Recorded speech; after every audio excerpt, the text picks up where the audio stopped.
Do you know if you, as a DM or DMs you've played with, have certain descriptive words that you overuse a lot to the point where it almost catches the attention of your players when you use it too much? Well, I know that Dan was always Baleful Howl, right? And Toothy Maw. Yeah, and what was the other one? It's in a heap. Everything was in a heap for a while there.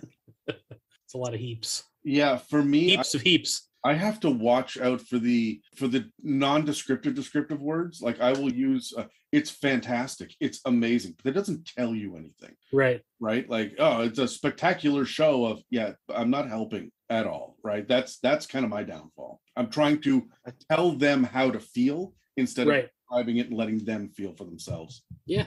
All right. I actually even asked two of my players if I had any words that I overuse, and they, in a quick prompt, couldn't come up with anything. I don't know if that's good or bad.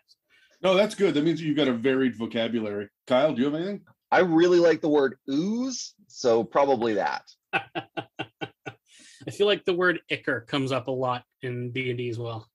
I swear to God, that is one of the most mispronounced words in the entire human language, but it only ever comes up in D&D. Ichor. Yeah. Oh, yeah. Right? God, nobody can seem to agree. I've only ever read the word. Like, I've never heard it in everyday speech. I always thought it was ichor. I feel like a lot of these very frequently mispronounced words in D&D are words that people only come across either in D&D or in fantasy books. Oh, yeah. Like the frustratingly frequently mispronounced chasm. Yeah. Can't tell you how many chasms. Oh, it's even worse for us. For real?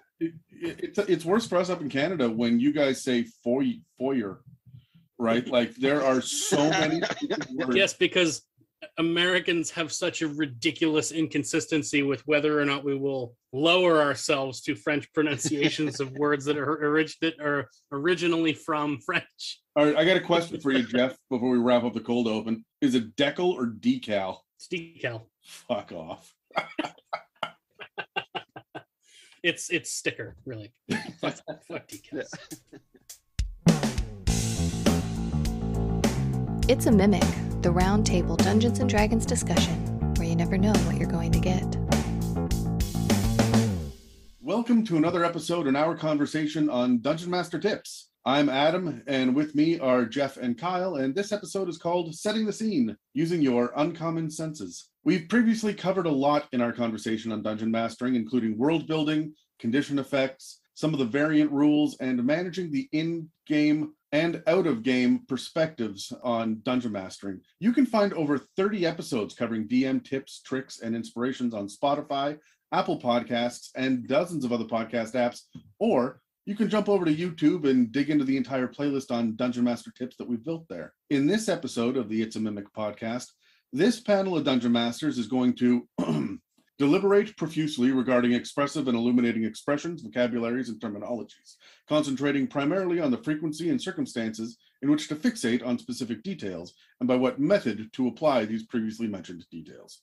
Obviously, fanciful language and descriptive words are important when setting the scene, but a good lexicon is not the be-all and end-all of setting a scene appropriately. So, before we get started, gentlemen, I just want to ask you both, how satisfied are you with those written blocks, the text that is in the modules and adventure paths? Is it descriptive enough for you, or do you always add something a little more? Let's roll initiative on this. Oh, I gotta pull out a dice. I feel like the next two words out of my mouth will be common for this entire episode. It depends. Yeah. Well, that's the damn nature of a conversation like this, right? It's because there's no hard and fast rule, and it's why we need to have discussions and conversations about this. And I feel like a lot of other podcasts and a lot of columns I've read, they talk about don't say this word, use this word instead, right? Or they just essentially point you to a thesaurus. And so I really want to talk this episode about when to use different descriptive words, when it's overkill, and what we should be thinking about when we talk about setting the scene for our players. Kyle, what'd you roll? 19. I got a 16. And a 15. Going last with a 15. That's curse of the DM, hey? So how satisfied am I? I'm pretty satisfied. Like, it does the job. It is nothing overly descriptive. I'll generally add a little bit just because I tend to wax poetic, but I think it does the job. I can't keep my hands off of freaking retooling and reworking. I'm running Curse of Strahd right now, and it's the first module that I have run in the last like 30 years. This has been such a pain in the ass for me to prep and work through and whatnot. And a lot of the times I'm like, why didn't they just connect this to this? And why is this? So I'm always changing the words. But I feel like it's from a homebrew perspective. I'm pretty satisfied with the descriptive language they're using. I'm about 50-50. I think it depends on what I want out of this description. Sometimes they're just enough and they do what needs to be done without using too many words.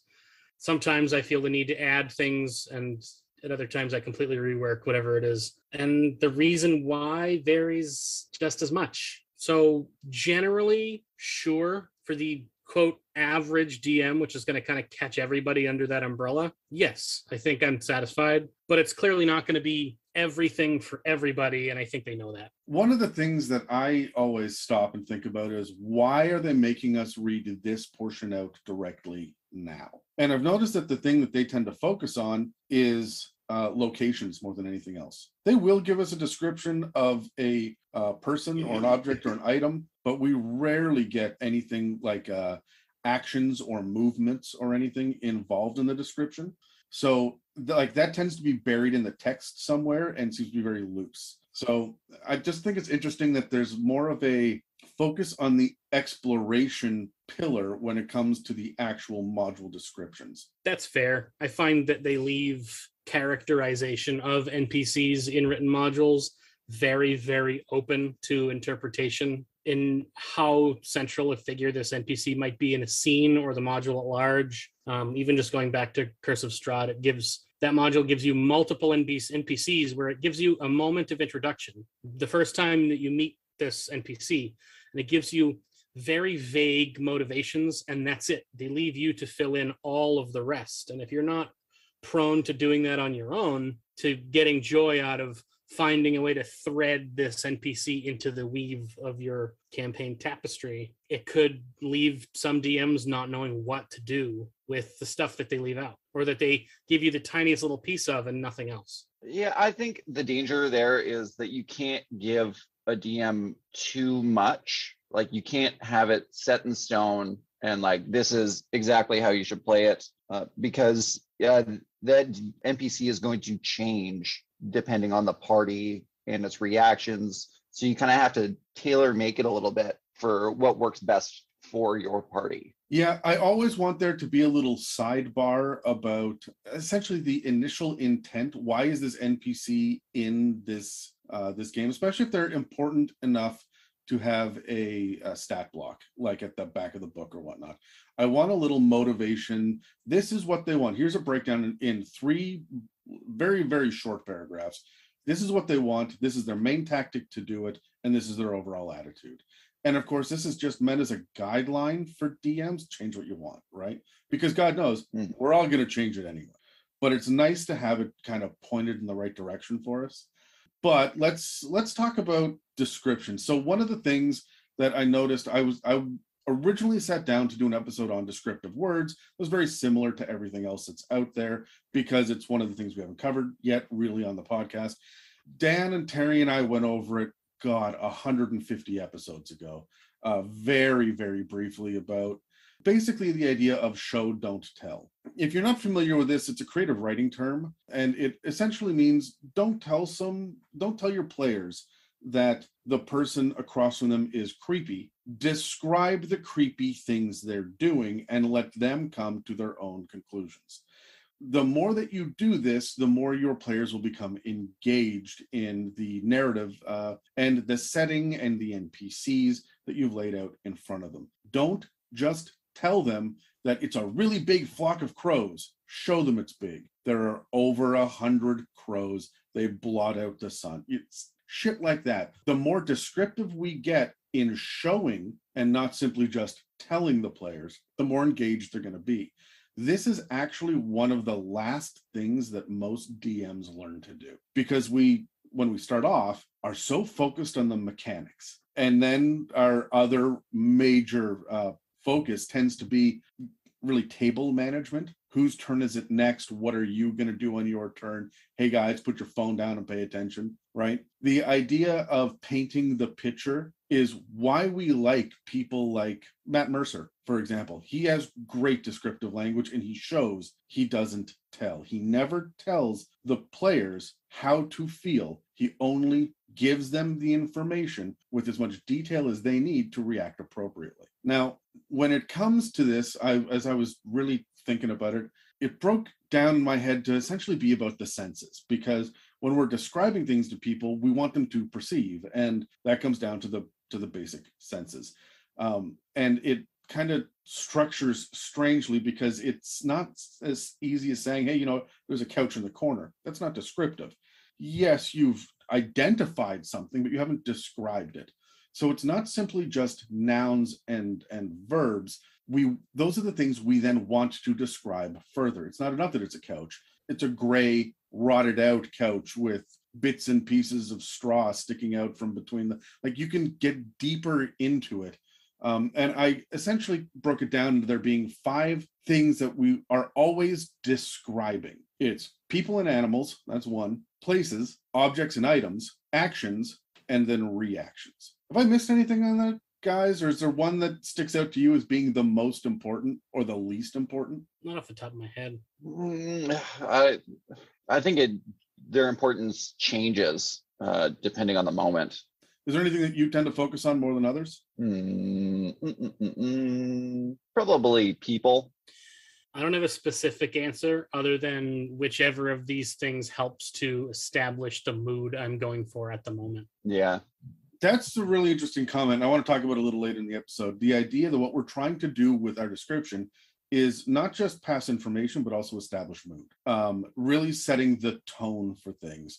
And that's ultimately what this description is. It's a difference between just an info dump and or just, you know, exposition and giving the real flavor here. The thing that I'm the weakest at is objects and items. If someone finds a sword on a body, hey, you found a short sword. It does 1d6 damage. Right?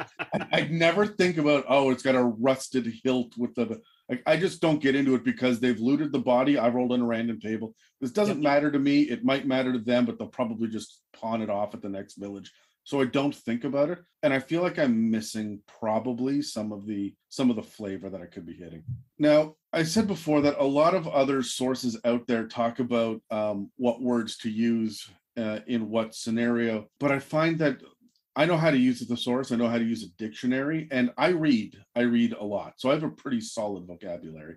I know that you guys both read a lot as well, and I have listened to at least Kyle go off about DMing, and you are incredibly descriptive with your language. Yeah. You tend to stop and really put the effort into which words are specifically used. Does it drain you as a DM doing that prep? Only when people don't pay attention to it.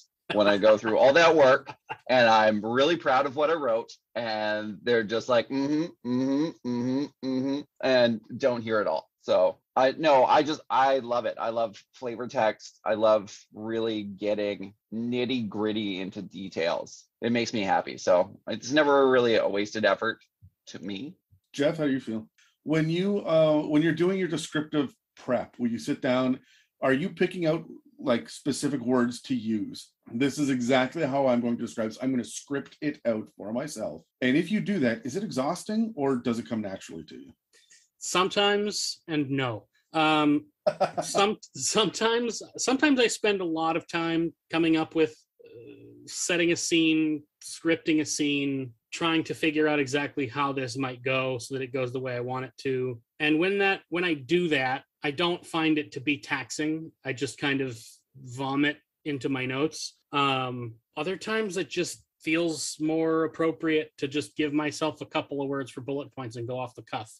And I don't necessarily know that I can accurately describe which one I do when, unless it's a very particularly important moment. And as far as like being exhausted by players that don't pick up what you put work into, I think no matter what you as a DM put a lot of work into, you're always going to be frustrated by players that don't notice something that you put effort into, whether it's your descriptive words or the wonderfully layered combat encounter that you planned down to ridiculous minutia. I find it more exhausting to work myself up to actually open my laptop and prep than I do to actually prep. Oh, I'm like that with editing. Who's I talking to? I was talking to Tyler about this the other night, where I'm like, I rant and bitch about editing until I'm at the computer, then I have a great fucking time doing it. Yep. Yeah. Right? Once I sit down to prep, I will sit at this laptop for 6 or 7 hours and look up and realize that it's after midnight and I need to wake up at 5. Yeah. And not realize any time passed at all. So exhaustion physically because I'm dumb and deprive myself of sleep, sure.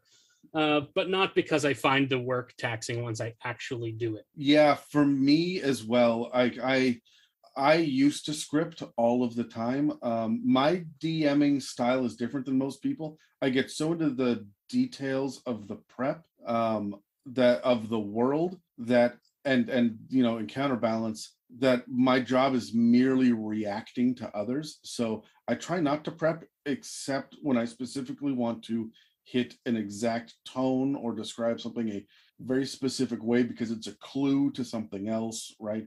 Then I'll get really nitty gritty.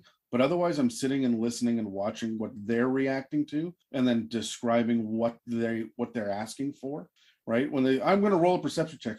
Great. What are you looking for? And then I will get into the description of it. And because I run a fleshed out world that I've spent hundreds of hours building, which is insane, and I don't recommend that anybody else does that, I don't feel the need to script it out until I very much need to focus on something specific. I find that the vast majority of the time I spend prepping is not scripting things. It's building a mental picture and a mental flow chart of what's coming in the next session. Yeah. I need time to compartmentalize. These are the places I may end up. These are the things that are going on there. These are the multiple branching scenarios that may occur, which even if those aren't the roads the players take, I find myself better prepared to deal with things that are unplanned. If I do have other things planned I can use, but I find that the amount of time I spend choosing descriptive words and scripting things is small. But I have to say, when I sit down and do it, I usually get pretty positive results from my players, right? Yeah, same. That's not to say that I'm excellent at it. It's just saying that it is appreciated.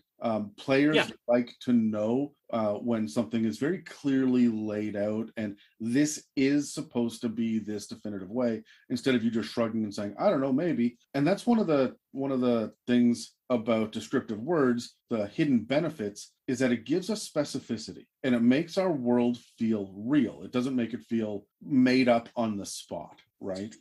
Yeah, and I'll say one more thing about this that's something I struggled with and sometimes still struggle with if I don't intentionally make sure that I don't do this, particularly for newer DMs. The picture that is in your head of the area around your players does not exist for your players until you describe it. It's very easy for me to have this mental picture of everything my players see, but if I don't do a good job of setting that scene, I'm the only one that can see it. Mm-hmm. So taking a little bit of time to think about how I'm translating the picture in my head to the picture that they can form in their heads, whether you use maps or not. It's very easy when you're not accustomed to doing this to just assume that the thing in your head is in their head too. That's an absolutely fantastic point. And I think a lot of people just kind of assume, especially when you get stuck in the moment of it's like the high stress moments of combat and whatnot.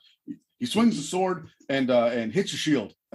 Right. Okay. That's so generic. You have not painted an epic picture of the massive battle in your head. And I feel like a lot of our verbs, a lot of our actions and reactions and whatnot get lost because we're rushing to the next thing, because that's just the nature of action. Right, it's a fleeting moment, but stopping to describe exactly the angle of, the speed of, the manner of which things are unfolding will add so much more to your game. Now, I think sorry, go ahead, Kyle. I think you also have to be careful of not throwing in too much detail. I mean, players are fickle and I don't want to say dumb, but dumb sometimes. Yeah, that's a polite way of putting it. Yes. Yeah. So like you can't throw in too much information, especially if you're doing like a battle, because they only really have a certain amount of bandwidth to take it. So if you do write all these long, flowery prose, a lot of it is going to just be superfluous information and won't help add anything to the tension of the scene you're trying to build. I will fully admit to being a dumber player than I am a DM. Oh yeah, absolutely. I'm a moronic player. I'm also an easily distracted player. But Yes. as a DM, I am, and maybe it's just because I'm used to DMing, so I'm used to being involved in literally every part of what's happening. And then when you have this tiny little piece that's just your character sheet, your attention just goes out the window. But to the point that you're making, Kyle, and it's a good one. It's Yeah. I tend to wait until the end of a round and then summarize everything that happened. Okay, so I've got 4 players at the table and 3 enemies. We work our way all the way through initiative. And then before we hit the top of initiative again, I say, okay, just a quick recap. This person ran forward and did this, and then this guy reacted this way. And then before he could do that, this person tripped him up. And then that, and so I paint that battle. All right, now what do you want to do? Right. And that kind of, it resets a little bit, reminds everybody what just happened, because attention is pulled. There are chips to be eaten. There are insults to be thrown to the person across the table from you. Pups to be petted. Yeah, there are dice to be towered. There are things to do at a table. And so it's good to get that little recap. And that's where I throw in a lot of my flowery language. Yeah. And it also lets me paint that narrative a little bit more to bring everybody back on the same page, but also keep the urgency up. This is, I find, really, really useful, especially when you have new players that take forever figuring out if they want to cast Firebolt or Eldritch Blast, right? And they hum and haw over it for 45 minutes. Everybody else loses it. They lose their attention span. So going back as the only person that has paid attention in the last 40 minutes, going back and recapping for everybody will bring us back on track. It's an excellent tactic. One of the things that I want to talk about really quickly, and not really quickly, is going to be the bulk of the episode, I think, is the idea of the senses themselves and what we use them for, because that kind of gives us an indication of how we want to use our descriptive language. Because it's not enough to walk into a dark room, right? Or to walk into a room and say, it's the size of a bedroom, right? Or the worst, well, hold on, the second worst. The second worst is when you walk in and say it's 15 feet by 20 feet and there is a table with chairs in the middle of the room, right? Which is you have just looked at the battle map provided to you and have described the thing you saw. Or my least favorite, in my opinion, the worst was what 4th edition gave us was the hallway is 6 squares long. Oh, you can really tell what their priorities were. Oh, they were gamifying D&D at that point. It was supposed to be a video game in front of you. And when you really examine the direction that D&D has gone with this huge upswing in popularity, it even more holds a candle to how wrong they were with the direction they tried to take 4th edition. When you go away from that hard away towards roleplay and story, and all of a sudden it explodes, and you look back at gamifying things and nailing it down to it's this many squares long. It's like, yeah, you guys didn't really know what your people wanted. Yeah, and I come from 3.5 and 4th edition, right? And I've got a weird fond love for about half of each. But I do appreciate it. And I think about it when I'm building a battle map from scratch, my homebrew, I do look at how fast is the monk? How many rounds do I want to take? Do I want them to get to the bad guys first, or the bad guys get to them first? Right. And these things deserve thought, and they deserve effort. But it should not be the primary thought. Right. And when the descriptive terms used to lay out a room for your players are in squares of dimension, it is highlighting what they cared about more than anything else. Yeah. I'm not saying that you shouldn't plan a battlefield to be easier or harder for your enemies or your PCs. You definitely should think about those things, but how much you think about any of these things should be in some sort of balance according to your group. And this edition clearly has a little bit more in touch with what the average player is after versus just putting a Chutes and Ladders board on the table and a character sheet. Yeah, people play D&D for the story and for the experience, not for the chess game, right? There are some people that do. Dave does. He's in it to win the encounter. However, and James, I think to a degree is like that as well. However, for the most part, they're still very invested in the story and the characterization as well. Hey everyone, we're going to keep this brief because I know you're not clicking on these episodes to listen to ads. So, we're getting back into mailbag time, and that means that we want your questions, so send them all in. You know you can reach us through info@itsamimic.com. You can send us mailbag questions through the website at www.itsamimic.com. There's the subreddit r/itsamimic, and of course there's the DMs on Facebook and Instagram. And in the wake of all of this one D&D announcements, I'm curious to see what you guys are thinking about. Let's get back to the show. Let's talk about, the 5 basic senses here for a moment. First, and the most important one, is sight. Sight is probably the thing that is what we focus on the most when we are describing things. Even though there are tons of other things that we can talk about, we discuss kind of the following factors. How bright it is, if it's bright enough, what color things are, like A, can we see if it's darkness?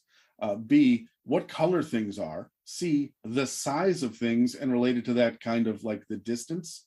And we can even talk about the distance when we're blinded. If it is dark, but you know that you are in a big cavernous open space, right? You can get that impression even though you can't see. There's the idea of texture and how reflective something is as well. And these tend to be the things that we focus on. And by reflective, I mean like you can tell when there's not just a mirror, but the thing is shiny, right? Or the thing is dull and rusted. Which can also directly reflect whether something is wet or dry as well. Yeah, and that's kind of where we start from. And whenever we describe a place, it is the big gray castle up there, over there on the mountain, right? Like, and it's all sight. There's nothing else that I've used to describe that. It's just what you can see. But one of the things that we don't think about in D&D, because we have, or at least a lot of people don't, and I think they should, I am under the impression it's one of the most overlooked and most important rules in 5th edition, is the idea of darkness. And I don't want to talk about dark vision and get into the spell darkness or any of that. I just want to talk about the basic rules here. So let me just, I'll hit this pretty quick so that we're all on the same page, just for context. There are 3 levels of light when it comes to D&D, and they affect how obscured things are. That's the language that we're using, light and obscure. So there's bright light, which lets most creatures just see normally. It says right in the rules, this includes gloomy days, torches, lanterns, fires, and other sources of light like candles, right? For gloomy days and whatnot, you can still see. It is bright enough that you can still see miles away if you have a clear, open view. If it's a smaller light source and the surrounding area is dark, then you have a specific radius that is specified with the item. This can also include things that are illuminated through magic as well. So, but then you get dim light.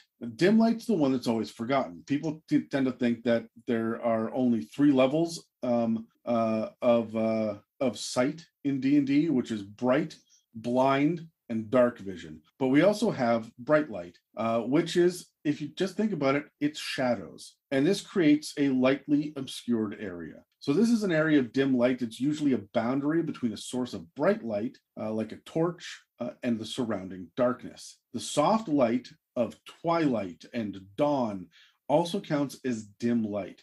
A particularly brilliant full moon might bathe the land in dim light. And the way that I think about it, and tell me if you guys think about it differently, when I think about dim light, that's when I can see that there's something there, but I can't necessarily see what it is. Yeah, like the best real life descriptor I can think of for this is when you wake up in the middle of the night because you have to pee. There are no lights on in your home, and you have to use what little bit of light is actually catching your eye to not bump into the coffee table on the way to the bathroom. You see a shape. You can see the difference between the floor and a piece of furniture and the wall, but you can't read the title of the magazine on the coffee table unless you bring it much closer to your face. Yeah, I was thinking about it in the same sort of scenario, but differently. So when you wake up in the middle of the night and you look over and you see a shadow and it looks like a person, but it's actually just a bunch of clothes on a hanger. Yep. Yeah, you can see that it's there. You just can't figure out what the details are. And this is what's called lightly obscured in 5th edition speak. So a lightly obscured area is, of course, dim light, but also patchy fog or moderate foliage. Again, enough to block the majority of your sight, but not all of it.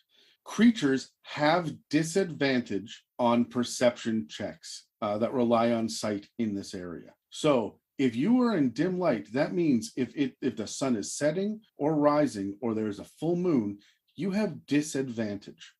Another good real life example of this, which drives me nuts on a regular basis. It is dusk, or it is raining, or it is snowing or foggy, and you're driving down the highway. You are actively looking at what's in front of you, and you can see the cars in front of you, but all the cars in your rearview mirror, you see the ones that have their headlights on, but the ones that don't disappear into your what your actual human passive perception. Yeah. In that kind of sketchy light where it's not fully bright or fully dark, where a headlight would be very easily observed, it's very easy for your mind to just completely ignore a shape that's there, because there's not enough light to make you out from the background noise unless there is a headlight to literally shine a light on at the thing that you're pointing it at. Yeah, that's a good example. There are so many examples of how we have navigated through dim light in our own personal lives, but we tend to prefer bright light. Even going to the bathroom in the middle of the night. I mean, I live alone. I will turn on one light and squint my way through it, right? Telling me you don't use sonar? Yeah, echolocation. I just scream my way down the hallway. That sounds like it's in the bowl. Yeah. My neighbors are like, oh shit, he's peeing again.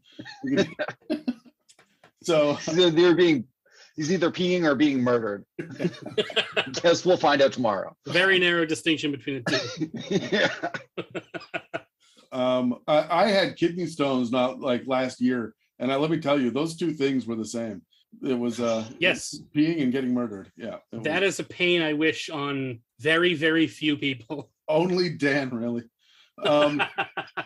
So the last level of light is darkness, clearly, which is the absence of all light. This gives you disadvantage this is considered a heavily obscured area. That's the 5th edition speak. Even most moonlit nights are considered dark. It has to be particularly bright for you to be able to have even dim light. When it comes to underground spaces or unlit areas, you're in darkness. And that means that you can't see at all. You effectively have the blinded condition in here. Now, there are other things that can give you this heavily obscured, it's not really a condition effect, but this heavily obscured descriptor, opaque fog, dense foliage that you can't see. If it blocks your vision entirely, then the object is heavily obscured. So if you ducking behind a fucking wall is technically heavily obscured. This is where we start to get into cover and concealment and stuff as well, right? And the fucky gray area between being heavily obscured by fog and whether or not that constitutes cover. Well, the idea is if it is light fog, then it's lightly obscured. If it's patchy, if it's opaque fog, then it is heavily obscured, right? However, what is the difference? At what point does it go from patchy to opaque? And this is where the argument comes in. And like, how far away? That's when I start to describe distance. You could see 10 feet in front of you, and I'll give you can make shit out 15 feet away. Mm. The other senses, sound, smell, taste, and touch, we tend to focus on sound next. That tends to be where we hear the weird dripping water noises coming from deep in the cavern, or the shuffling of feet, or the thumping of footsteps. Like, We do talk about sound more than the other three by a large margin, but not nearly as much as we describe what people can see. Although using sound adds quite a bit of tension. That's the best way to create anticipation. Once you see something, in theory, you know what you're in for. You know that something is there. But with sound, as humans specifically, and that's kind of the lens that we play D&D through, even when we're playing elves, we see elves from a human perspective. Sound is the thing that gives us the indication that something is coming or something is leaving, but we don't know exactly the details of how big it is, how far away it is, what color it is. All of these things that we were thinking about beforehand. Is it shiny? Has it got a rough texture to it? We don't know until we can then see it. So a lot of the time, sound is the precursor to sight. Sometimes smell is as well, and that's not usually good. It can be, but that's as someone who sits at a D&D table, smell is not something that I am eager to investigate with these people. Do you guys spend a lot of time on sound and smell when you're describing and setting up a scene? Very scenario specific, I would say, unless it's something pertinent or I'm trying to build tension. Not really, right? Like I'm not gonna bother explaining that there's a gently babbling brook running next to you. But if it's if I'm trying to build like horror in a story, like, oh, you can hear clicking bouncing off the walls, but you can't determine where it's coming from or what it is, right? Jeff, how do you feel about it? I definitely use sound more than smell, and I've been trying to use smell more. I have found sound to be a good thing when you're looking to create a status change, when the group is getting a little too complacent, when they're taking a little too much time with something, when they're not focusing. Throw a sound at them. They'll perk up, pay attention, and change what they're doing pretty quickly. Traveling down the road and you hear wolves to the southwest and they're getting closer. And then you hear another one on the other side of the road. They change what they were doing and now they're doing something else. If you're moving through a sunken cavern or whatever and the noise of water dripping suddenly stops, I like using sound to change the status of whatever my people are doing and how they're interacting with it, to force them to re-examine what's going on. And then smell, as I had mentioned earlier, is useful for when you really want a visceral reaction to a descriptor of something. Yeah, I tend not to play with smell that much, unless I'm really trying to drive the point home. If it is hags and trolls and the stench cow, then yes, absolutely, I'm dealing with smell. If someone dives into the chicken coop for cover, they will get hit with smell. But for the most part, I tend to ignore it and say, even if there are flowers on the table, I will say they're pleasantly fragrant and move on. I'm not getting into it because, frankly, we don't have the language, in at least English, to get into definitive smells. Besides, it smells like a thing. Our descriptive language is merely comparison, right? We can talk about all sorts of colors and a spectrum of sound, of whether or not it's piercing or shrill or high. We don't really have that for smell. There's very little. It smells like a rose. It smells like a baking pie. And people know what you mean, but what is a baking pie? So don't use the word baking, don't use the word pie. Describe the smell of a baking apple pie, right? Like it's harder to do. Yeah, there aren't that many words for specific types of smells in this language, as you said. I don't know. I think it's how you build a smell, right? So you can say, yeah, it smells like an apple pie, or you can get into what makes an apple pie. Is it a particularly cinnamony recipe? Does it have honey? Is it sickly sweet? But that's what I mean. Two of the three things that you just said were just you describing another noun. It smells like cinnamon, like honey. We do have sickly sweet or putrid, right? Acrid. Yeah, we do have some, but it's not nearly as much as we do for sound, and even more for sight. Yeah, I guess that's true. What I really like about smell is I think it is a great way to give a hint without hitting somebody over the head with it, right? It is a good way of keeping people on their toes and telling them, there's something not right, but you're not exactly sure what it is. So if you, like I mentioned earlier, if, you have a room and it looks beautiful but there's just that tiny hint of something rotten or moldy, just something to pierce the beautiful picture is a good way to go, hey, maybe there's something more for the players to explore, but not giving it away entirely. Yeah, that's a good point. Smell is, I've discovered that when it comes to sound, the players tend to brace themselves. If they can hear something and they can't see it, they'll brace themselves for what's out there. If they smell something but they can't see it, they will go investigate, which is an odd thing that players do. And people do it as well. What is the source of that smell? Wait a minute, what's that sound? Right? Like there's two different levels of curiosity there, at least in my experience of DMing. If there is something that smells off, they're going to go looking for it. They want to know what it is and why. Even if it smells like death, they want to know what's dead. Versus with sound, they either stop moving and draw weapons and wait, or they run the other direction. Yeah. When it comes to taste and touch, we actually do have more descriptive words for taste than we do for smell, which is odd in the English language. We really do like taste, but particularly where so much of taste is smell. Yeah. Mm-hmm. And there's a lot of overlapping too. I mean, Kyle said earlier sickly sweet, but sweet is a taste, right? Like it can be a smell, but it's also really a taste. When you say the word sweet, that's what you think of. Yeah. Okay, so I was thinking, like, you ever smelled something so strong you can almost taste it? Like it's like on the back of your tongue. Oh yeah. Yeah, man. I've been downwinded, Dave. Yeah. So taste and touch are things that we don't really focus on too much. And touch is one of those ones that tends to lump a whole bunch of other minor senses into one. And we'll talk about those in a minute.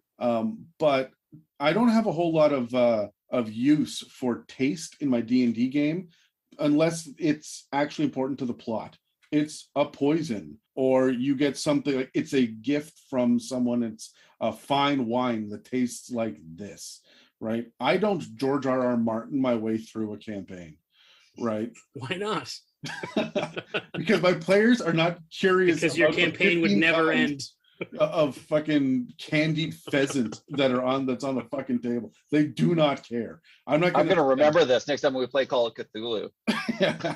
How many kinds of candied pheasant are there in the library? Yeah.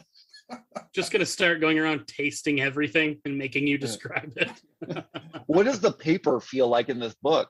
You know what? Come at me. I will prep that. I tear a sheet out of this Bible and put it in my mouth. How does the Bible taste, Adam? Yeah. Holy. So it's like Swiss cheese because it's holy. Let's grab our dice and roll. I have a couple of quick questions for you before we move on. 8. 11. I got a 10. So Jeff, you're first. Do you play with light and darkness enough in your campaign, or is it something that you tend to, let fall by the wayside? The last 2 months, I've actually been making a concerted effort to be more aware of how I use light and darkness, and actually doing one of those things that I feel like many DMs flub their way through, myself included a lot, is just kind of hand waving the actual rule specificity of how dim and dark and bright light works with regard to players' vision, particularly where it pertains to online play on a virtual tabletop and such.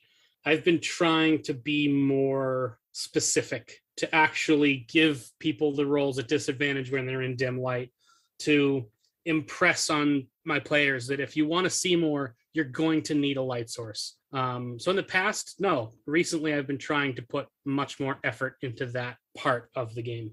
I myself have been keeping an eye on it, and I honestly hand wave it on purpose a bunch. I got a Twilight cleric in this campaign, which means that yes, light and dark vision are a fucking factor. However, I also have a rogue that likes to throw things or shoot a crossbow and use sneak attack like that, which is fine. But remember, you need advantage to do it, and opposing disadvantage will get rid of that. So you lose sneak attack if you are in dim light. If it is dusk and you sneak up on somebody to hit them, you technically can't get sneak attack, which seems fucking ridiculous. Okay, that's something I actually want to look at. So does disadvantage always cancel sneak attack, even if you have an ally in melee? So the way that it works is I haven't had a rogue in a while. Yeah, in 5th edition, when you have advantage and disadvantage, it doesn't matter how many of each you have, it cancels out all of it. So one disadvantage will cancel out 100 different kinds of advantage. Right. When it comes to rogues, you get advantage from specific things, but you can only sneak attack when you have this advantage, right? Or when you have an ally in melee with that character. Yes, or with that. So what I was struggling to remember is there a clause in sneak attack that says if you have disadvantage, you cannot ever get sneak attack? I need to go back and check that, because I don't think. No, there's not a clause like that, but my guy likes to sneak ahead and attack from the shadows from a distance. Right. So, and he's usually butthurt when he can't do it. And so sometimes if it's going to be a cool moment, I'll hand wave it. But for the most part, I have learned to become a stickler. Yep. Kyle? I try, but honestly, I forget about it a lot. It's easy to do. Yeah, it's just, I especially when you're changing, or like when you go from a fully obscured, unless you're like, oh, you're walking into a cave. If it's constantly changing, it's oftentimes hard to keep track of. But I do like doing it when I can. When you guys are describing a room, do you do the whole picture of the whole room at once? Or do you focus on priority information only? What I mean by that is I recently had a conversation with Dave on the podcast about whether or not he bothers to describe anything in a room besides that shiny item on the table he wants you to pick up. It's very Resident Evil rules where, it's video game. It's almost Scooby-Doo, where the background is clearly painted, but the foreground that they're going to interact with has been drawn cartoon style. And Dave often DMs that way. Oh yeah, there's a shelf full of a bunch of stuff. There's one red book, right? And and he paints that picture because he wants to hit the next point. Now I pointed this out, Kyle's like, fuck, I'm never gonna be able to unsee it.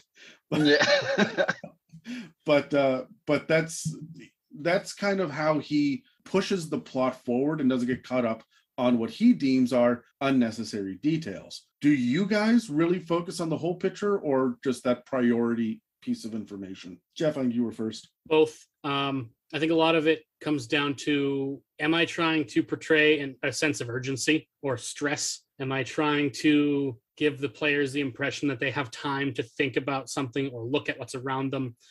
If I'm trying to give an impression of urgency or stress, I hit high points. I try to think of if I'm walking into this room, am I skimming for what pops out because I need to see what's important and move on? Or do I have time to take a longer look? When things are a little slower, or I'm trying to give an impression that there's time to really pay attention to what's going on, I'll paint a much fuller picture of the room. But if I'm really trying to drive urgency, I'll narrow the scope of what I'm giving to try to get the thoughts, the direction of my players' thoughts the way I want them to go. For me, I kind of cheat a little bit because I use passive perception as my weird little guide. I have written down what everybody's passive perception is, and I will let people know when they walk into a room. If anybody has passive perception under 10, they don't see fucking much. They see, hey, look, there's furniture, right? Or there's a dude, right? But you're not sure who it is at first. Take a second, a half round to be like, oh shit, there's a dude there, right? Because you weren't expecting it. But if you have a 10 to 18, I tend to say whoever has the lowest passive perception sees the very basics, and that includes priority information first, right? There's a guy standing there, he's wearing a cape and he's got purple skin, right? If you've got a 15 plus, you can tell that he's a tiefling and he's kind of got this body language, and like you immediately know more because your passive perception is more. And that's when you walk into a marketplace. Everybody gets to know, oh, here are the general sounds, here's how crowded it is, the very basics, but then the specific information will only go to those with higher passive perception. So I give only the basics of the whole picture until I start to give that priority information. I do the opposite of what Dave does. He likes to hand out the priority information only, and I like to hand it out last. Go hunting for it. That's part of the game. For me, I would say it depends on the player's current engagement, right? Like, are they interested in what's going on in the rooms around them? Are they checking rooms? Are they searching rooms? So if they are actively searching rooms, I'll put a little more into my descriptions, almost like they're using their perception more actively. So I'll give them more, but I think it's also about, I don't want to waste a bunch of time if they're not going to listen to it. And I'm also not going to give them any freebies if they're not looking for it. But I also don't think everything needs to be described. Like, you're walking down a hallway. It is the same hallway you've seen 50 times before. I'm not going to spend a bunch of time describing the walls and the floor. Yeah, if I'm going to describe that hallway the second time that you're in it, or the third time, I'll be like, so you're back in the hallway with that large portrait in it. Remember, you have a door up on the left, and then at the end of the hallway, it turns right. I'm not going to give you more than that, just what you need to have that touchstone to be able to move forward. Yeah, right? I think pertinent information. Yeah, I like what you were saying, Adam, about using past perception to reveal more about a room, or use that for deciding how much detail they see. And you can be like, oh, this looks a little out of place, or something like that, to help them, and then see if they'll engage more with it, and let that be your driver for how much description you give. When do you guys withhold information? Like, they should be able to see this right away, but you're gonna hold back on that just to build tension, or because they are all distracted and doing something else, or they're wrestling a goblin into this closet, so they're not paying attention to what's in the closet, right? Like, at what point do you start to hold back? And do you do it from a meta perspective, or do you do it just because in character they're distracted? All of the above. If I want my players to seek a piece of information, I may not hand it to them right away. If I don't think that they would automatically have that information just by walking into a room, turning a corner, I may hold it for a certain period of time, like you mentioned, to try to build suspense or something. If you're, for example, describing a room where there's some momentous encounter that's about to happen, usually the baddies are the last thing I describe. Yeah, it really kind of depends on what the mood is in the scenario. Is it something, like you said, is it something that they wouldn't notice due to inattentiveness? Is it something they wouldn't notice because they're definitely paying attention to something else? Are you likely to notice the one gold piece on the floor that has, a mind flayer face carved in it, if you're actually facing a mind flayer that's right in front of you? So I think what I may withhold depends upon what else is going on around them at the time. Yeah, I will withhold information very rarely, but I do it almost as a punishment when they're dicking about. And I don't mean like the players are dicking about, the characters are not paying attention. When they are, look, I have 3 circus performers in my current party, and they tend to get distracted. You allowed that? Yeah. And it's Dan, Dave, and Charlie, so like they get fucking distracted. I was about to ask if the players were circus performers or their characters, but as soon as you said Dan, I knew the answer to that question. Well, I'll tell you this. So yes, both. I'll tell you this right now. Dave, Charlie, and I all worked at an amusement park for a number of years. So like circus performers, yes, we've done that. But I will tell you this, there are arguments. I cannot get Megan and Dan to agree on anything. If I say there's a fork in the road and to the left is death, to the right is just orgasms and wine, they will sit there and debate going left because they have to fight over everything. And if they do that every fucking time they walk into a room, then I'm going to tell them, or I'm going to withhold information until they're goddamn paying attention. The funniest part, though, is that the Twilight Cleric is the one that is quiet and observant and locks it on, so big ears. And like, I consistently give her the information and everybody else is left in the dark. Especially if they're talking amongst themselves, I will lean forward and whisper, hey, this is what you see. And so then by the time they're paying attention, she's off talking to an NPC and getting something else, right? This is what I miss about in-person play. Well, you can send private messages, right? You can, and I do all the time, but like there's something different about the levels of subtlety you can get up to when you're facing a person or a group of people. And don't get me wrong, I use private messages all the time. I have a separate voice chat for one-on-one DM whispers during a campaign. I'll pull a player out of the regular voice chat and have them go into the other one so we can have a moment that nobody else hears. I will do that. But that exact scenario that you just described is something that you really don't get the nuance that you can in an in-person game that I miss. Kyle, do you withhold information, or do you just put it all on the table? Yeah, when I'm feeling spiteful. I really thought you were going to say spicy, and I was like, that's yeah. That's I mean, they come as a package deal. True. Called honesty. Withholding information, I try not to. I mean, I want them to have the full picture. I want them to also search for things. So I'll try to be subtle about it, but I don't like withholding information. I feel like I'm being an adversarial DM when I'm withholding information for meta reasons. So I try not to do that. But my God, sometimes only one person deserves the information given. And especially when they're in character doing it.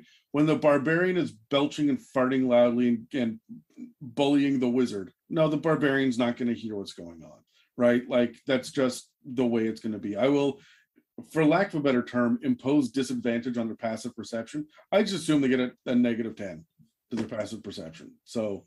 And I mean, the kind of the opposite to what you're saying. I don't necessarily, if I'm withholding information, generally that information will probably get to the players one way or the other. It's just a matter of how it gets to them. Yeah. And if my players in a particular moment or like a time during one of our sessions are being particularly observant, they're being particularly attentive to what's going on and what I'm describing, I'm more likely to withhold a little bit of information because I know they're going to reach out and grab for more. And I want to reward the attentiveness and the observation of the players, not necessarily the characters, and how engaged they are in a moment. That if I know they're asking lots of questions and they're digging deeper, that's a good opportunity for me to give them a little bit less so that when they reach, there's something to reach for. That if you just give it all to them and then they ask for more and there's nothing, they can get disappointed and you can lose that engagement in that moment.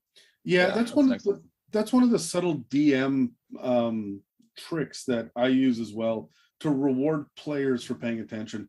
I do something similar to get people to engage with town time, because there are some people that the players that just don't want to do town time. It's, again, Dave, he says it's a waste of my time to go shopping. Here, I will just tell you what I want. Give it to me. I don't want to go role play with an NPC. I don't want to see what's on the shelves. Just go do this. However, I had a barbarian, a player that was playing barbarian years ago, and he would often sit out when it did downtime, and they would really spend the time and energy on interacting with NPCs, going to different shops, and he would get frustrated, like violently upset. He would knock dice over and get up and storm away from the table, and like he was a bit of an issue. However, he kept seeing that they were getting rewards. When I started rewarding them for engaging, I'm not punishing him for not engaging, but he's not getting what everybody else is. And that got him to smarten up a little bit and start to come along and then start to interact. And over time, he gradually started to become engaged and have more fun. I'm like that with the information that I give as well. If you are paying attention and you get more information than others, you get to react better. You get to be more engaged. And they'll be like, well, wait a minute, hold on. When did we say that? Well, actually, 10 minutes ago, these two people got that information, but you guys were sitting there fondling each other's balls. I do mean juggling balls. And so you were not paying attention. Beach balls? Specifically juggling balls. That is a thing, circus performers. I am not joking. It's a pain in my ass. Or Dan decides that he is going to, I'm a bard, I'm going to just play my flute as we walk down the road. All right, man. But you will not be able to hear the shit that's stalking you in the forest. Yep. Yeah. Like, good on you for this. And I don't want to punish you for role playing in character and whatnot, but role play appropriately and intelligently, right? You're in Barovia. Stop playing the flute. See, I'm the player that would do that intentionally, fishing for the DM to punish me for it. Oh yeah, like distract the other players to see if I'll never throw the first punch, but I'll make everybody else do it and get in trouble. I like being the player that throws jokes to make the DM laugh and frustrate my fellow players. I have absolutely no problem about being the player that kicks another player's character through a doorway because it makes my DM laugh and it irritates my friend sitting next to me at the table. You got to do that with the right group. Of course, you got to know your people, and you have to know you're not going to really piss anybody off. But yeah, for me as a player, I love little moments like that where I know that I'm just giving the DM more and more rope to hang my character with, and I'm doing it anyway because I think it's funny. I really, really, really want to play a character who I've teamed up with another player so that they are the bully and I'm the person being bullied, just for comedy's sake. Yeah. And I want to be a gnome and I want them to be a Goliath. And I just want to let's ramp this up and let's do it. When it comes to passive perception, how passive is it for you? Pretty passive. I make solid use of passive perception in a way similar to what you were describing earlier, Adam. I definitely use it as a decider to help me figure out what I reveal and when and to what player character in certain situations. I feel like how to use passive numbers is one of the trickiest things to learn for a DM that's not a combat thing, is just when do I use this and how does this differ from having a player roll for perception? Just understanding what's the difference between active and passive. I use it all the time. Anytime an NPC is using stealth or something like that, when my players aren't asking for perception or aren't paying attention to what's going on, I use passive perception all the time. I'm very much also the kind of DM that in session 0, I will tell my players, you do not roll a die until I ask you to. If you want to say, I am keeping a lookout for people following us, I'll tell you you can roll. If you don't say it, you don't get to make the check. If you roll a die without me asking for it, it doesn't count for shit. So yes, I use passive perception all the time, and it is completely divided from the player asking what they see or smell or hear. I have a lot of thoughts about passive perception myself. First and foremost, I started to think about it very differently when we started to play Call of Cthulhu, when they don't have a perception roll. What they have is spot hidden. Right. Which means if it's not hidden, you can see it. There's a difference between seeing and noticing something. Yeah, and that's where I start to get a little bit more iffy on it. And I come to it like this. There are people I know in my life that are unobservant. They're absent-minded professors, but that doesn't mean they're tripping over every piece of furniture in the room. Passive perception of 10 for me is the basic, right? Like they know, Is this a crowded room? Are there people around? Even like the noise, the general noise level. And I will describe that without them needing to make a roll. It's when it starts to get into the nitty-gritties of some of the details. I use passive perception in a couple of ways. You're supposed to use it against stealth, right?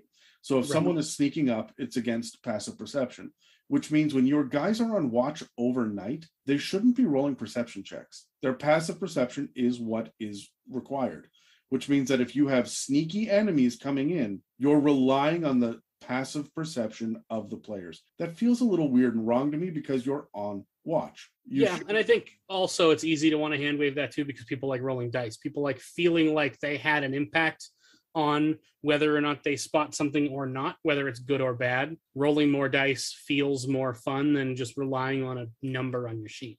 So I kind of split the difference. If you have a low passive perception, look, I'm going to make you roll perception because you're on watch. Yes, you should roll dice. Yes, you chose to do this. This is your thing. We've rolled on a random table to get an encounter. You know something is there. So I use passive perception to determine how close the thing gets to you before you get to roll your perception check. I don't make random encounter rolls in front of the group. They don't know if there's an encounter coming or not. I also, whenever it is a watch scenario or, other similar situations, I specifically ask my players what they are doing for that watch to be able to notice. Are you sitting by the fire and staring out into the woods? Are you pacing the camp? Are you climbing a tree to get a higher vantage point? These are all things that they've done. Climbing a tree to get a higher vantage point really saved my players' ass about 6 months ago. because it affected the rolls that came after for me. But they never know that there's an encounter coming or not. But it definitely does impact whether or not something gets close, whether or not you notice something's happening at all. Potentially, if you roll really low, if you hear a noise that's nothing and you alert the whole camp and wake everybody up and go on a wild goose chase for something that isn't there because you rolled a 2. So I do that very differently than you do. Yeah, the way that I roll it, and not to go off on random encounters here, but I'm going to. The way that I roll random encounters is I roll how much time passes as well. The first thing that I roll is how many days or hours, depending on the scope of the travel, or are we just stopping overnight? And then I roll D20. I have 2 different tables. I've changed this recently. One is for daytime and one is for nighttime. Things are more dangerous during the night. And then I roll on whether or not it is an enemy or an ally or an item or a stranger and like there are multiple tables that and I don't roll it. I say, okay, Dave, you roll this, then Dan, you roll that, then Megan, you roll this, and Charlie, you roll that. So I'm like, you're a D8, you're a D20, you're a D12. And it goes around the table about 1.5 times before we finally land on what the thing is. And on every one of those tables, it can simply be nothing happens. So sometimes, and if it's an item, but they're on watch, they have a low enough passive perception, they may not find that item. Mm-hmm. So my random encounters are something will happen, not necessarily an attack, right? And a lot of the times I use evidence too, where you will roll the random encounter and there's a pack of dire wolves nearby, right? But that's what it is. It's nearby. It's not necessarily hunting. So what I'm going to do is have the passive perception pick up howling. And then the next 3 rolls that they're doing around the table is going to be whether or not they move closer or further away, depending on if they get, above or below an 11, right? And whether or not the dire wolves are hungry. And I'm just making more rolls to find the attitude of what's happening. So they really don't know what to expect. And it's very on the fly that way because I've laid all the groundwork out. But I rely on passive perception to get me through that, especially when it comes to, again, we're talking about sight versus sound. I make a conscious decision to find visual evidence of things before the random encounter hits during the day, and auditory evidence or audible evidence when it's at night.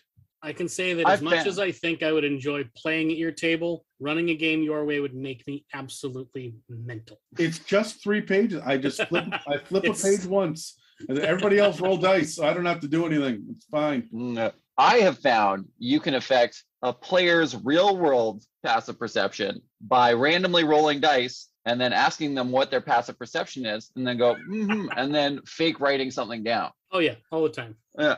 So personally, I don't really use it for encounters. I like it more as a world building thing. So I think it's if they're walking through a room, maybe there is one item that kind of sticks out to them, especially if I want to get a little more player engagement. I think that's what I mostly use it for.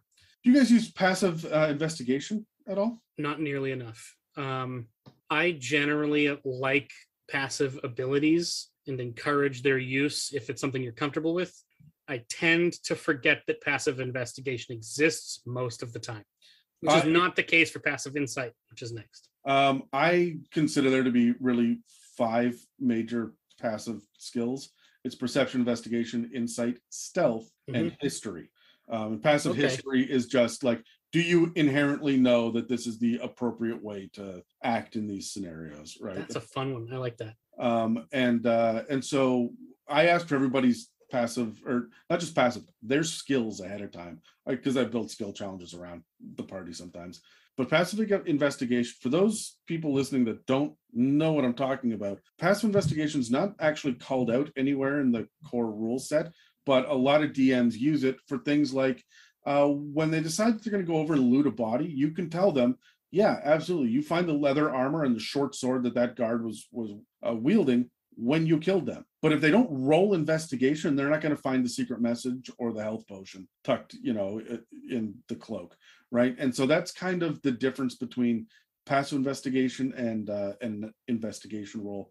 When you walk up and their passive investigation, when they go into the library, is going to be, they know kind of where the different sections are in the library to go look up what they're looking for, but they need to roll an investigation check to get the right book and the right chapter for the right information. In the right amount of time as well. Yes, that's a big factor that we play with in Call of Cthulhu as well, is your library use. You're in the library. You will accomplish something. Will you accomplish the right thing in the right amount of time? Yep. Yeah, I definitely try to factor time into skill checks anytime I possibly can, to not necessarily depict pass or fail, but does this take 30 seconds? Does this take 5 minutes? Does it take 30 minutes? Does it take an hour? Is this going to take you all day? Hey, when you are dealing with the short and long rest mechanics of 5th edition, time is a resource. Kyle, do you ever think about passive investigation? Never. I will. I fully admit it. Well, you've got Dave as a DM, and he runs out of modules, and he's very to the letter, right? Like, he sees what's in there, and he doesn't play a whole lot with variant rules or online suggestions or anything. So that doesn't surprise me too much. Would you be interested in playing with passive investigation, or does that just seem like more work? I'm a little more curious about it, but I don't think it would ever be a huge part of a game for me. Passive investigation in D&D specifically is not nearly as important as it is in something like Call of Cthulhu. Yeah. However, it is definitely, it gives you the basic auto success on the very simplistic level of investigation. Do you anything with like like anything with like a DC 10, you'd say? Yeah. But I mean, if somebody has 5 into investigation, then they'll anything with the DC 15, they just automatically get to know that is there. Right. So if you've got an inquisitive rogue with a passive investigation of 17, and you've got, your barbarian with a passive investigation of 9, and they both pipe up and say, we're going to go loot the bodies, which one's going to find more without making a check? Yeah. Okay. I also use it for things like figuring out shit as well. If I don't have an artificer in the group and you want to figure out how a mechanism works, your passive investigation is going to give you an edge, right? You may just inherently know, you turn the crank here to lift the bucket over there, right? Otherwise, if everybody has a passive investigation of 12 or lower, somebody make a roll, right? It's almost like passive common sense. Yeah, kind of. Sometimes. It's not necessarily about what you see, but do you know how things work? Do you know, can you get to the finer details and find the things that are hidden away? Do you guys use passive insight a lot? Less than passive perception, but I do use it. I feel like so many people fall into the trap, as has been discussed on this podcast many times, that insight checks are not lie detector tests. I use passive insight to give a particularly insightful player character hints as to what the body language of a person that's talking means. Is this NPC looking at that player character a lot more than any of the other ones? Does it look like they're uncomfortable? Like I try to use it less for like, I feel like to a certain extent, passive perception and passive investigation are kind of like a roll cheater a little bit. You can use it a little bit to kind of either avoid having to make a roll or get out of having to dig further. Whereas I use passive insight to reward someone that's put a lot of character resource into an insight stat, so that when I'm describing a social situation, I'm giving more information to that player character. Because usually for me, I have 1 or 2 player characters that are significantly more insightful than the rest, or I have a stratified group, which is what my current group is. It's very stratified. 1 or 2 are way above the other 2, and I'll use it really as a tool, like we were talking about withholding information and what information you give to what PCs. That's kind of what I use it for, is just an easy, this NPC is talking to these people over there. You also notice that while they're doing that, they keep looking at the other person over there, or looking down at their shoes, or whatever it may be, to give that to the person and the one player character that has a high modifier for it. Passive insight for me, I do the same thing, but I make sure that I'm describing actions and not necessarily feelings or emotions. Right. And that is, or sorry, not feelings or emotions, but thoughts. I'd never describe a person's thoughts. You, fantastic, even with that roll of a 24 into insight, you are not reading their mind. You do not know what they are thinking about, but you Yep. can tell that they're distracted. And I will describe, using my descriptive language, how they're shuffling their feet. I'll describe their body language. If I'm role playing in that moment, I may get a little bit antsier and start shifting my eyes around as I'm talking from that character's perspective, right? Just so that they get a better idea of what this person is doing, where the others might not necessarily notice that. The other thing that I use passive insight for is to help recontextualize the general situation for the players. Everybody knows that there's a woman that is sitting there in the middle of the road and she is like weeping and crying, and they know that there's a body lying, over there. It could be a brother or a husband or a father or whatever. And that's what they get. The person with the passive insight is also going to realize that in this city specifically, women are not allowed out to walk around. It is illegal to walk around without the presence of a male, right? Something like that. Now, I mean, yes, they're going to shut down this government here pretty quickly, but they're also going to understand that this is not just upset and sadness, it's fear. Right. And they're going to understand a little bit more of the context of what's happening here when they're negotiating with the merchant. And the merchant is really giving the hard sell to everybody. Everybody else may have enough insight to realize that, yeah, they're not going to budge on this. The person with the highest passive insight is going to realize that they don't have a whole lot of wares on their table. And they seem to be wearing pretty threadbare clothing. And they're not budging because they need to eat. So they'll understand motivations better without necessarily understanding what the thought process or the exact thought is of a character. And that's just how I reward passive insight. Mostly when someone's trying to figure out what an NPC wants, I will just make them roll an insight check. Kyle, do you have any thoughts? I use insight mostly as gauging an emotional state. So when they come across somebody, do they look happy? Are they sad? Body language is a big part of it. Are they fidgety? Are they grabbing a particular piece of clothing? Like, are they fingering maybe inside their sleeve so it looks like they're kind of going for a knife to tell them that it is a more hostile situation? Or, they're shuffling their feet, they're nervous, they're kind of glancing around before they answer questions, like they're afraid somebody might overhear it. Yeah, I don't use passive insight nearly enough. I think I should start using it more. Honestly, I never even considered it. Insight has always been kind of an active thing for me, but yeah. One of the other things that I see sometimes in the written modules is using an insight check to figure out why something was created. If there's a small, let's say, figurine or whatnot, you make an insight check to figure out what the intention or the purpose or the importance of this in this culture is. That's a really strange use of that for me. I want to rely on history checks for that, which is why I have passive history. I use it kind of as just a passive local knowledge as well. And I think that in the right situation, I would allow that, probably with a higher DC than it would be with a history check. Yeah. And I would allow a roll, but I'm not sure I'd allow it to just be passive. No. Right. So that's another use for the passive insight.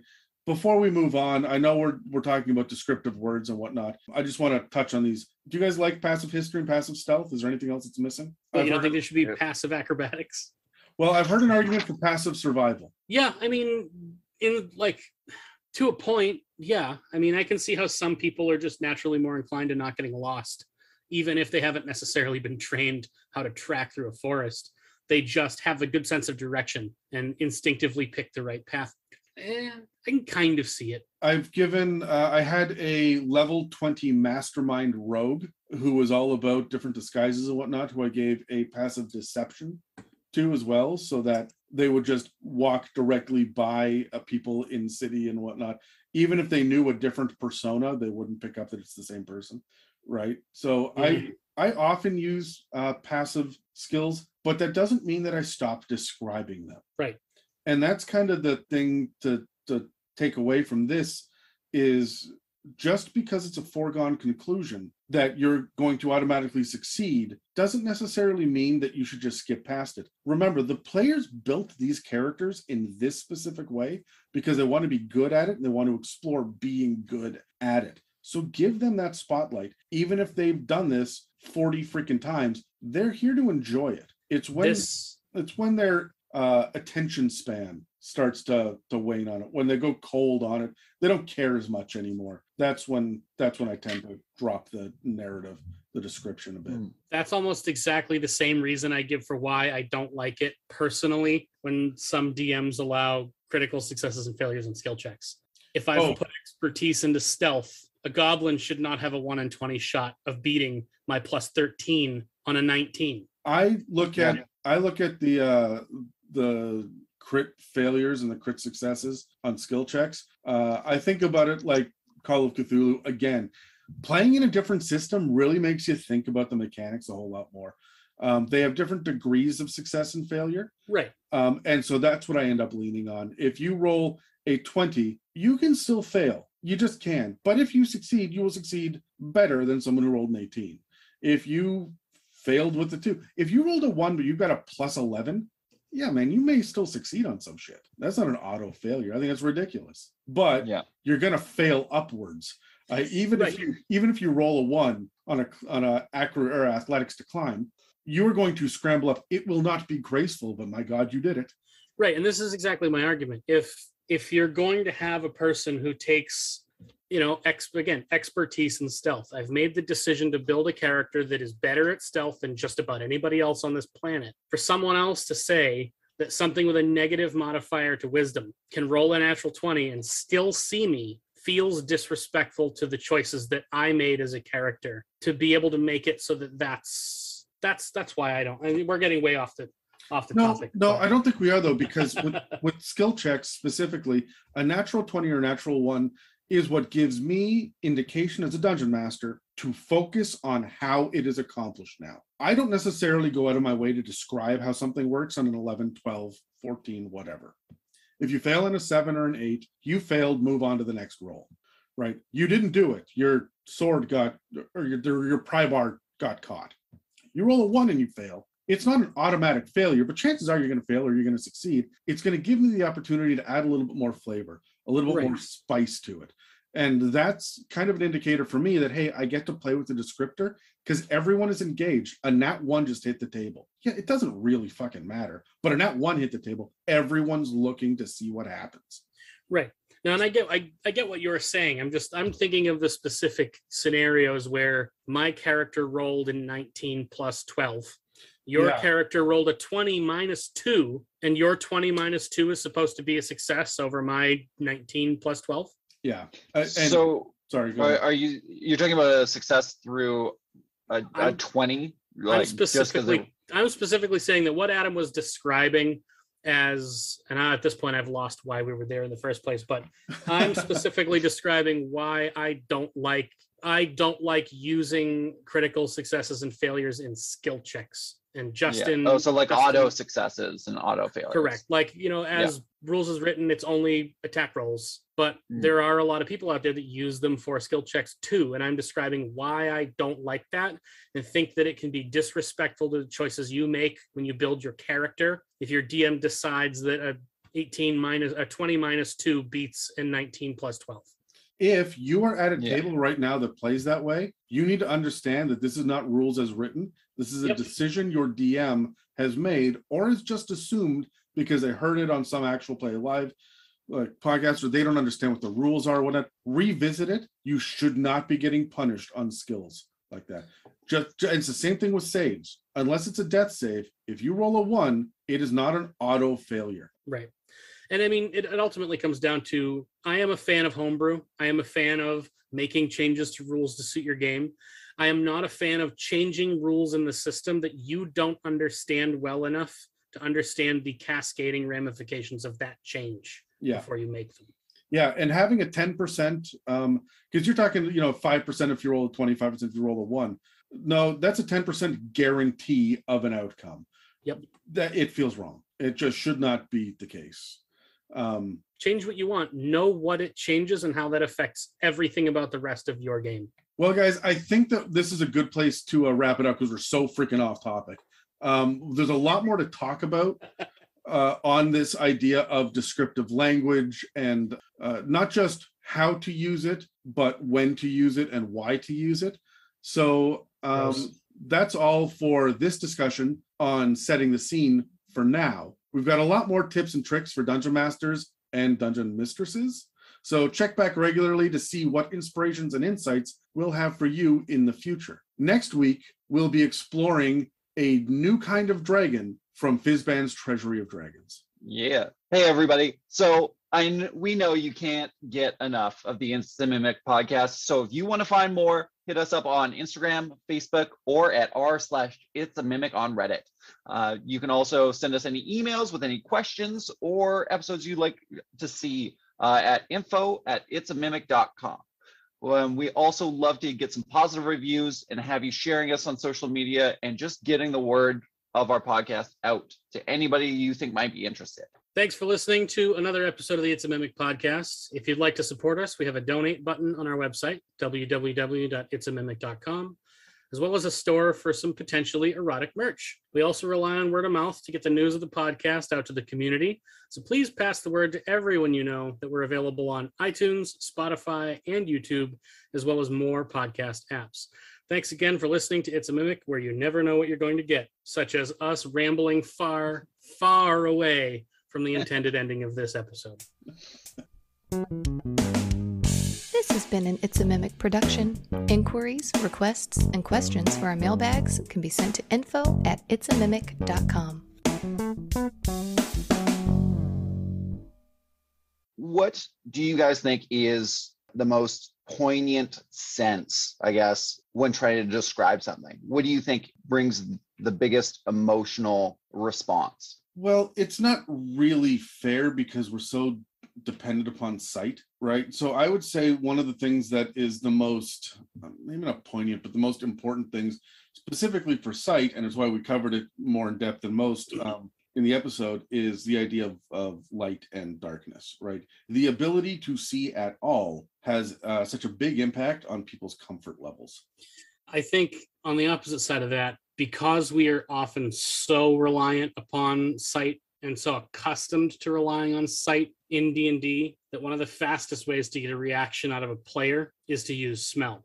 Yeah, I'm with you 100%, Jeff. I think scent is a good way to kind of give someone a clue that something isn't right. And it can, I don't know, I find it really spooky when you describe something like a rich, lavish dinner, and then there's just that undercutting smell of like mold to kind of give it like this idea that there's something off beneath a beautiful tableau kind of thing. I've actually accidentally pulled my players out of their suspension of disbelief by accident. I think I said that twice.